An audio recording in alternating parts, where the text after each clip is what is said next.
আদিবাসী ইস্যুতে সুদীপ রায় বর্মনের এমএলএ হোস্টেলের সামনে যে ভাঙচুরের অভিযোগ উঠেছে বিজেপির বিরুদ্ধে, সেই অভিযোগ এবং বিজেপির এই কার্যকলাপের তীব্র বিরোধিতা জানিয়ে আজ দেখা গেল সদর কংগ্রেসের পক্ষ থেকে এক বিক্ষোভ মিছিলের আয়োজন করা হয়। রাজধানী আগরতলার রাজপথ থেকে চলে এই বিক্ষোভ মিছিলটি। এই বিক্ষোভ মিছিল থেকে কি বলছেন কংগ্রেস নেতৃত্বরা শোনাচ্ছি। অপমান এবং বঞ্চনা, সাংগঠনিক অধিকার খর্ব করার যে প্রয়াস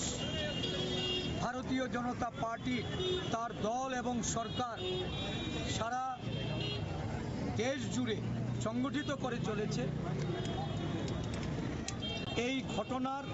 তীব্র প্রতিবাদ করে ভারতীয় জাতীয় কংগ্রেসের সভাপতি মল্লিকার্জুন খার্গেজি এবং আমাদের জননায়ক রাহুল গান্ধীজি দেশব্যাপী সংবিধানের রক্ষায় এবং আদিবাসীদের অধিকার রক্ষায়, ওবিসিদের তাদের সংরক্ষণের অধিকার সংবিধানের রক্ষিত করার জন্য যে আন্দোলন দেশ জুড়ে শুরু করেছে, ত্রিপুরা রাজ্যেও আমরা এই কর্মসূচি গত পরশুদিন আমবাসায় এক আদিবাসী সম্মেলনের মধ্য দিয়ে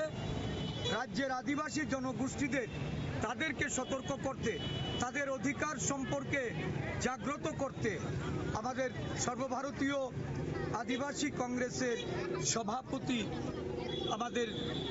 ডক্টর বিক্রান্ত ভুরিয়াজিকে নিয়ে যে কর্মসূচি আমরা সংগঠিত করেছি, এই কর্মসূচিতে মধ্যপ্রদেশের আদিবাসীদের যে অত্যাচারের ঘটনা এবং তাদের উপর মূত্র নিক্ষেপ করে বিজেপি নেতা যে তাদের অপমান করেছেন, অসম্মান করেছেন, এবং এই ঘটনা সারা দেশ জুড়ে